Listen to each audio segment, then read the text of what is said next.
Hey everybody, it's the Walker. So what are we doing today? Well, we have a lot of blowdown. And looks like ahead there's a whole bunch more. Figured it might be a good excuse to stop, cook a steak, relax, then move on. But also, might be a good opportunity to talk about a topic which has been on my mind. Bugging out on foot through the snow. So let's sit down, have a little talk, cook a little food. First thing, if it sounds like I'm rambling off the top of my head, it's because I am.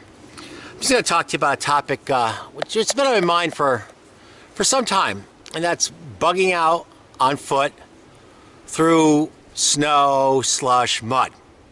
Because, you know, if there's a disaster, why would everything else be going in your favor? One thing, I've never agreed with the whole idea of the solo backpack survivalist.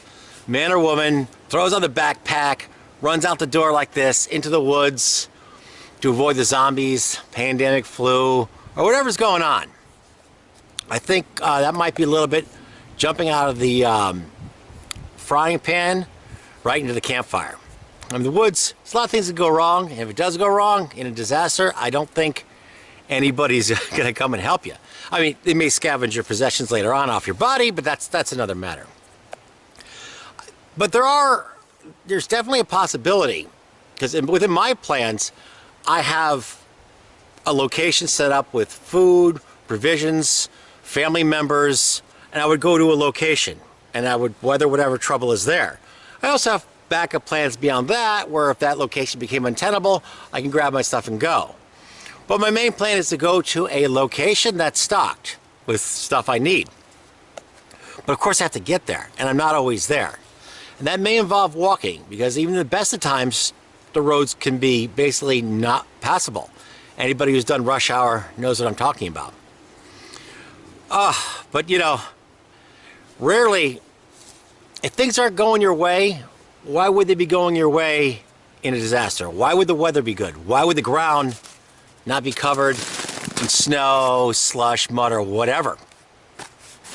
So how do you pull it off? Well, first thing, a lot of people, their concerns are, do they have the right knife? Do they have the right headlamp? Yeah, the right pack? I think those are kind of secondary. And here's why. Well, obviously you want to have the gear, but the number one gear is yourself. You know, what do you have on your person as far as avoiding your number one concern, which is usually mechanical injury. So, you know, another thing too, if a lot of people, hate to say it, but they watch TV, watch YouTube, and they're not really putting in their dirt time.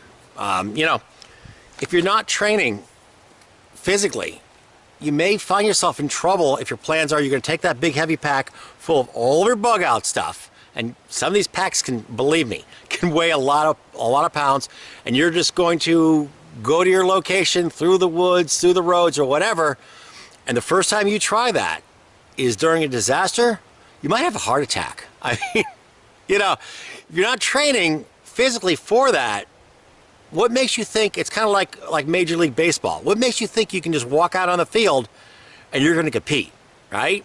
You're not. Right? What makes you think you can be a goalie for professional hockey? Just go out there, you're not practicing, you're going to sit there, you're going to get beat, you know? So I think if you want to do that, if that's part of your plans, or you may have to walk to a location, I think you should train, you know? And I would, one of the things I would do, if your phone has a thing that measures your steps, or if you have, I forget what they call that, but it measures your steps. You want to get 10,000 steps in a day. You also want to train walking local trails, walk the roads. So when it comes time to grab that pack, you're conditioned to do so. Now, the real concern, though, beyond physical conditioning, is gear so you don't fall and break your neck. That's a very easy thing to do, and it happens all the time. It's not as glamorous as getting a zombie biting your ankle, or being attacked by a bear, hit by lightning, killer bees, rattlesnakes, riders, or whatever, but it happens, and it's an easy way to find yourself dead or severely injured. So, first thing, I recommend hiking poles. I have two. You can also use a hiking staff, which is a single one, and if you don't have one, you can make one out of a stick. And the reason being, well, it claps down nice and small. This is when it's extended. The reason being, 3 points of contact are always better than 2 points of contact. And many times, hiking poles, even the single hiking staff, has saved me. So that's one of my, this particular one. These are REI Traverse.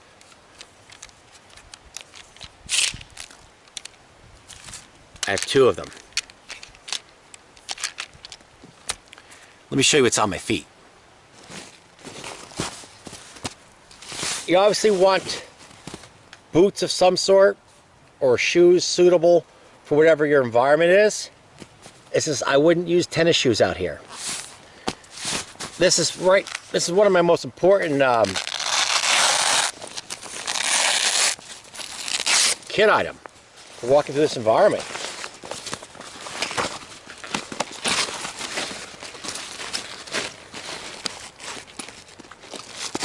These are, what are they called? Gators? Gators? Something like that. Here they are. These ones are Gore-Tex. They basically have Velcro. They tighten there. And they go under my feet here. I'll show you.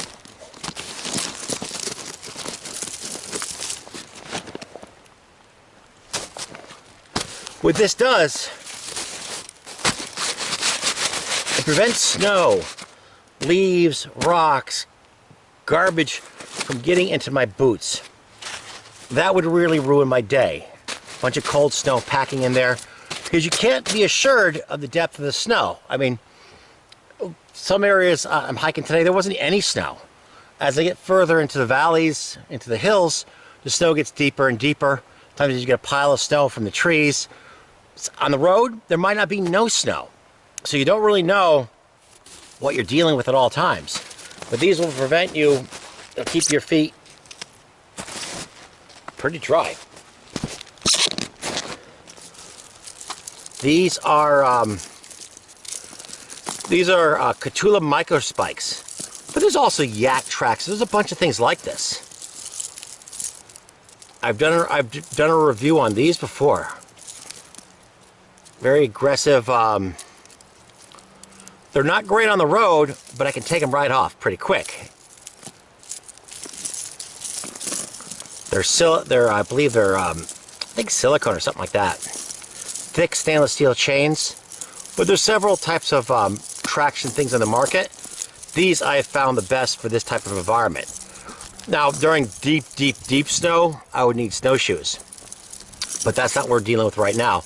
And I find, at least for my environment, more often than not, these two combos, the Gators and the micro spikes together with the hiking poles, they'll get me through just about anything. You know, I can even make it through deeper snow.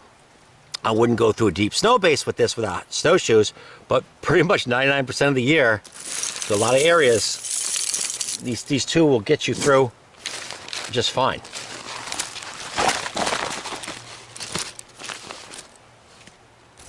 So my base advice: train, have traction, have something to help keep your feet dry, have proper footwear, proper socks, hiking poles. Those are the things that will keep your feet dry, keep you from falling. And that to me is important, and also help you to keep moving. Let's cook up that steak.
This looks really good.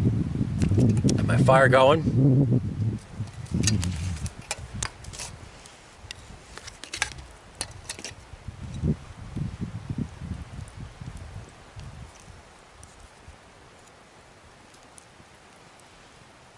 Not too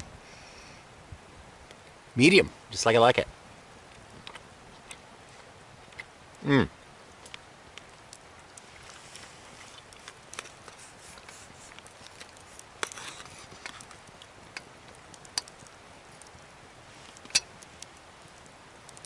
Absolutely perfect.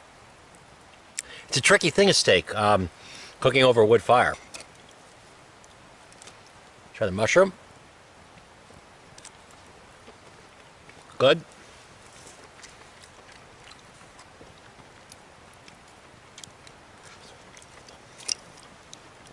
Excellent. When we finish this, pack this up, we'll get a move on it. Letting the fire burn down. Weather's turned a bit.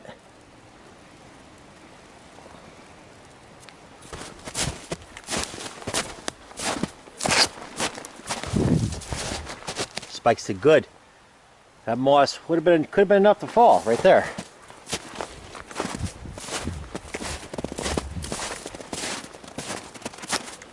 Now let's see what this blowdown is all about.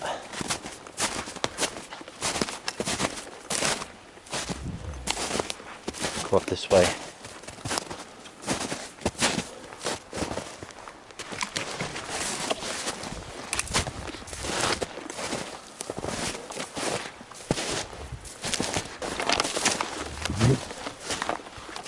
Wow. A ton of bricks.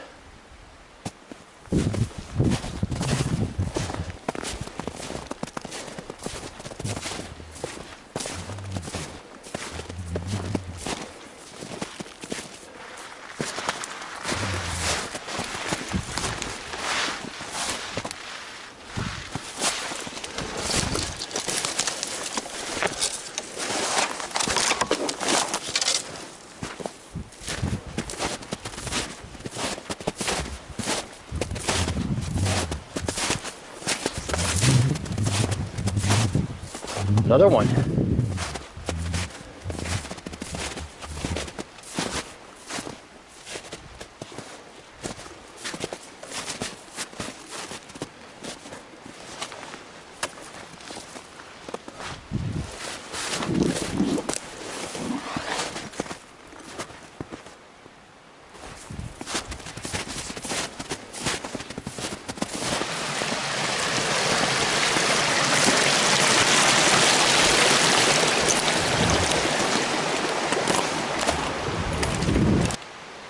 So that's about it. If you like what you've seen,